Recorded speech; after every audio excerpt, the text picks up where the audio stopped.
Hello दोस्तों, स्वागत है आप सभी का आज के इस वीडियो में। सबसे पहले तो उन सभी स्टूडेंट्स को ऑल द बेस्ट जिनका एग्जाम 10th और 12th अप्रैल को है एसबीआई क्लर्क 2025 मेंस का। आई होप आप सभी बहुत एनर्जी के साथ और विद अ फुल कॉन्फिडेंस आप लोग रेडी होंगे अपने एग्जाम को देने के लिए।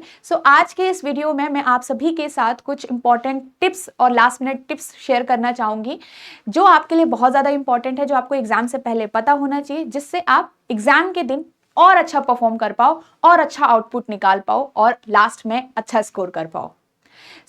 वीडियो को स्टार्ट से लेकर एंड तक जरूर देखिएगा, आपके साथ आपके लिए बहुत इंपॉर्टेंट रहेगी। एंड आपको वीडियो अच्छी लगेगी तो आप लाइक जरूर करिएगा। वीडियो को स्टार्ट करने से पहले आप यहाँ पे एसबीआई पीओएन क्लर्क की ई बुक डाउनलोड कर सकते हैं, जिसका लिंक आपको डिस्क्रिप्शन में मिल जाएगा।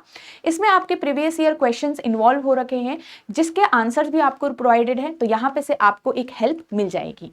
Okay, so let's start.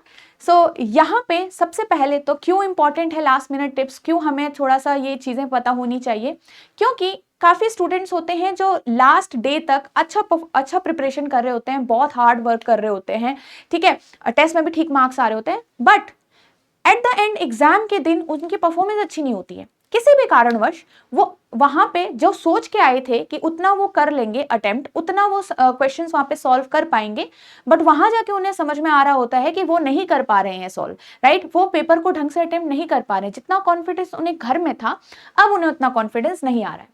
तो इन सब के लिए सबसे पहला इंपॉर्टेंट चीज तो आपको ये ध्यान रखना है कि ये माइंड में बिल्कुल भी मत सोचिएगा कि आप अगर इस एग्जाम में पास नहीं हुए तो क्या होगा। बिल्कुल कूल माइंड से जाइए, काम होके जाइए, वाटर बॉटल साथ में लेके जाइए ताकि आपको जब भी जरूरत हो तो आप वहीं पे से पी पाओ, ठीक है। तो काम होके आपको जैसा आप वहां पे दिख रहा है क्वेश्चन उस तरीके से अटेम्प्ट करना है। यहाँ पे ये भी बात करेंगे क्वेश्चंस को कैसे अटेम्प्ट करना है एग्जाम के दिन, कैसे सेक्शंस को आपको हैंडल करना है, ठीक है, चाहे रीजनिंग हो चाहे क्वांट्स हो, सारी चीजों को कैसे हैंडल करना है एग्जाम के लिए, ठीक है। तो हम यहाँ पे ये चीजें डिस्कस करेंगे। ओके, सबसे पहले अगर रीजनिंग से स्टार्ट करें तो रीजनिंग में आपका यहाँ पे देखो, सबसे पहले आपके डिफरेंट क्वेश्चंस ओपन होंगे। तो भाई आपका जो फर्स्ट कुछ सेक्शन, आपको कुछ क्वेश्चंस आपको दिख रहे हैं जो लग रहा है आपको डिफिकल्ट है, तो बिल्कुल हाथ मत लगाओ, ठीक है। पजल दिख रही है तो बिल्कुल हाथ मत लगाओ। अगर आपको लग रहा है कि नहीं एक्सपेरिमेंट कर लेते हैं सॉल्व हो जाएगा, नहीं, ठीक है। पहले हमेशा ऐसे क्वेश्चन सॉल्व करो जो छोटे छोटे आपको दिख रहे हो, जो आपके 1 मार्क के हो, 2 मार्क के हो, राइट। कुछ डिफरेंट सेक्शन है, डायरेक्शन का कोई क्वेश्चन है, ब्लड रिलेशन का कोई क्वेश्चन है, इनइक्वालिटी टाइप का कोई क्वेश्चन है, तो उनको सॉल्व करो। पहले मिसलेनियस के क्वेश्चंस को आप लोग सॉल्व करो, ठीक है। और उसके बाद आपको कोई पजल दिख रही है, पजल भी डिफरेंट टाइप की आती है, कुछ शॉर्ट पजल्स भी आती हैं कि जिसमें सिर्फ दो क्वेश्चन होते हैं, किसी में सिर्फ एक क्वेश्चन भी होता है, तो वैसे क्वेश्चंस भी को भी आप सॉल्व करिए, उन क्वेश्चंस को भी पकड़िए। लॉन्ग जो भी लेंदी आपको पैराग्राफ दिख रहे हैं उन पे बिल्कुल भी मत देखिए, ठीक है। तो जब आप सेक्शन स्टार्ट करोगे तो कैसे करोगे, आपने देखा पूरे सेक्शन में कहां पे कौन कौन से क्वेश्चन है, आपने मार्क करते रहे। एक लास्ट में आपके पास, आपको पता है अगर आप किसी का आंसर सेव करते हो तो ग्रीन आता है, नहीं सॉल्व करते हो तो रेड आता है, एक आपका मार्क फॉर रीड भी लिखा होता है, ठीक है। तो वो भी आपका एक बटन होता है, उसका हम यूज कर सकते हैं वहां पे क्लिक करने के लिए, जिसका हम ये सिलेक्ट करेंगे कि ये क्वेश्चन हम बाद में सॉल्व करेंगे, ठीक है। उसको आप सिलेक्ट कर दो कि ये क्वेश्चन हम बाद में सॉल्व करेंगे। तो ऐसे से करके जब आपका हो जाएगा तो आपको समझ आ जाएगा कि ये क्वेश्चन, पर्टिकुलर क्वेश्चंस पे मुझे जाना है और मुझे ये सॉल्व करना है, ठीक है। तो उन क्वेश्चंस को पहले सिलेक्ट कर दो और वो क्वेश्चन आप अटेम्प्ट करो। जो भी न्यू टाइप का दिख रहा है, जो आपने कभी भी सॉल्व नहीं किया, जो आपको लग रहा है कि हो सकता है टाइम टेकिंग हो, तो उन पे अभी हाथ मत लगाओ, ठीक है। पहले आपने मिसलेनियस पार्ट किया, जो भी एक एक दो मार्क्स के क्वेश्चन जितने भी आपसे सॉल्व हो पाए वो आपने सॉल्व कर दिए, ठीक है। उसके बाद आप थोड़ा सा शॉर्ट पजल्स पे जाइए, जो 1 2 3 ऐसे मार्क्स की हैं जो आपको लग रहा है कि सॉल्व हो जाएगा, लेंदी कम है, उनको सॉल्व करिए पहले, ठीक है।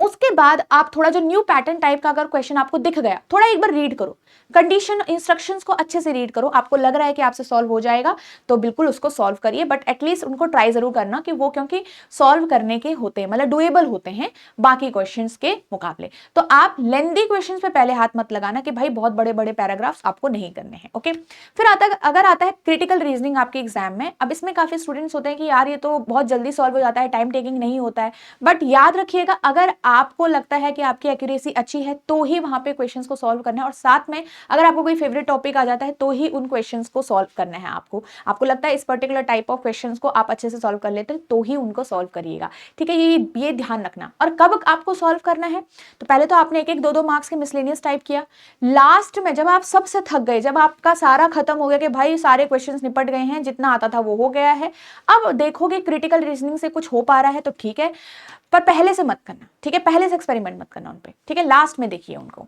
जब आप श्योर हो कि हाँ ये हो सकता है क्वेश्चन, तो उसको तब आपको सॉल्व करना है। ओके, चलिए, तो ये हो गया रीजनिंग का पार्ट। अगर आप क्वांट्स में अगर आप, कई स्टूडेंट्स होते हैं जो वीक होते हैं, कई स्टूडेंट होते हैं जो ठीक होते हैं, मतलब मॉडरेट होते हैं, तो भाई आपको क्या करना है, डिफिकल्ट तो आएगा paper, no doubt difficult paper आता है।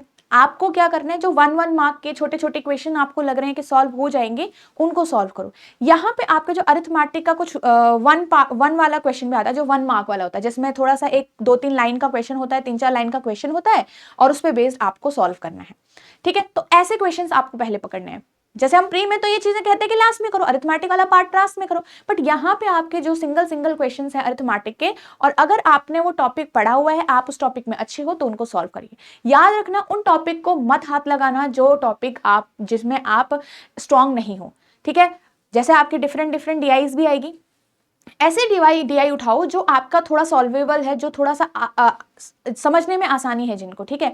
वैसे क्वेश्चंस को आपको अटेम्प्ट करना है एग्जाम के अंदर, ठीक है। तो वैसे डीआई आपको रखनी है। ऐसे ही बिल्कुल डीआई मत उठाना जो टॉपिक आपने पढ़ा नहीं। सपोज अरिथमेटिक बेस्ड कोई डीआई है और मान लो प्रोबेबिलिटी पे बेस्ड है, तो बिल्कुल उसको हाथ मत लगाना, बिल्कुल आपने टाइम वेस्ट भी नहीं करना, क्योंकि आप प्रोबेबिलिटी में मान लो अगर आपने पूरे कॉन्फिडेंट नहीं हो, कुछ क्वेश्चन तो आपने किए हैं बट पूरे कॉन्फिडेंट नहीं हो, तो do not attempt those questions, okay. तो वो चीज आपको ध्यान में रखनी है, राइट।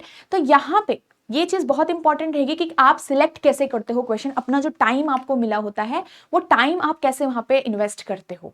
याद रखना, क्वेश्चंस को एक जो आप अटेम्प्ट करते हो सेक्शन को, किस तरीके से अटेम्प्ट करते हो, ये भी बहुत आपका परफॉर्मेंस को इम्पैक्ट डालता है, ओके। तो ये हो गया क्वांट्स का बात। याद रखना, डीआई सॉल्व करे तो वैसी वाली डीआई करना जो आपके लिए सॉल्व करना आसान हो, जो समझना आसान हो, थोड़ा सा कैलकुलेटिव हो बट समझना आसान हो, ठीक है। उसकी जो कैलकुलेशन हो सीधी सीधी जा रही हो, जो क्वेश्चन हो वो सीधे सीधे समझ में आ रहे हैं, बहुत घुमा फिरा के नहीं है। 1-1 लाइनर टाइप के, 1-1 लाइन मतलब 3-4 लाइन के जो क्वेश्चन है 1 मार्क के, वो भी आप सॉल्व करो, ठीक है।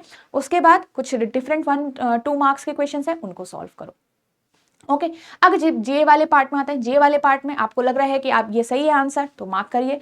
लग रहा है कि 50-50 चांसेस हैं, तो बिल्कुल भी वहां पे तुक्का नहीं मारना है पहले ही, ठीक है। तो आपको क्या करना है, वहां पे याद रखिएगा कि आपको, अगर आप श्योर हो देन आंसर इट, नहीं हो तो भाई छोड़ दो। नेगेटिव मार्किंग नहीं करना, जितना कोशिश कर सकते हो उतना कोशिश करो कि आपका नेगेटिव ना हो, ठीक है।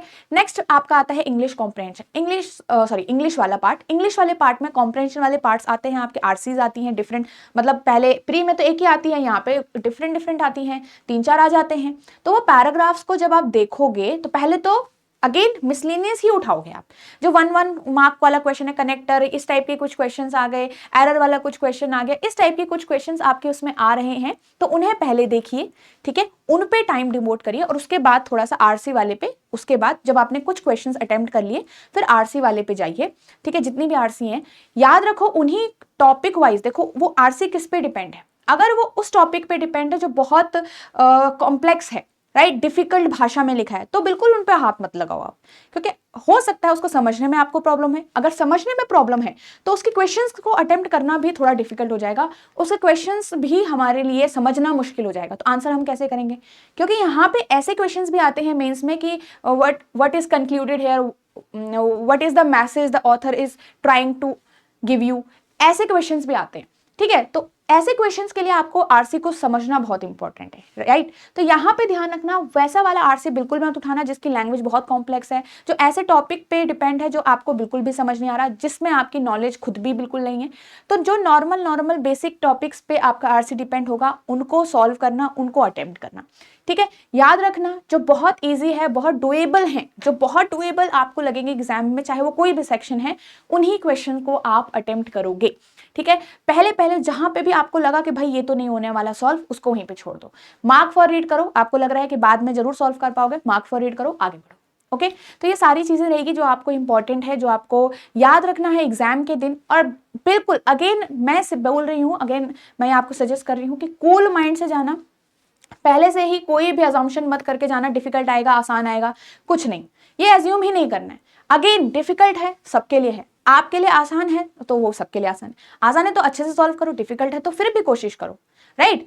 तो वहां पे बिल्कुल भी डिमोटिवेट नहीं होना है, बिल्कुल अपना माइंड आपको पॉजिटिव रखना है, बहुत पूरी एनर्जी बनाए रखनी है पूरे through out the exam, through out the time, ताकि आप एंड तक भी सही परफॉर्म कर पाओ, कैलकुलेशन कर पाओ, ठीक है। So at the end I hope आपको ये वीडियो अच्छी लगी होगी और ये वीडियो आपको हेल्पफुल साबित होगी अपने एग्जाम के परफॉर्मेंस पे भी, ठीक है। तो लाइक ज़रूर करिएगा वीडियो को and eight the and all the best everyone. I hope आप सभी अच्छे से एग्जाम दो और अच्छे से आप क्वालिफाई करो।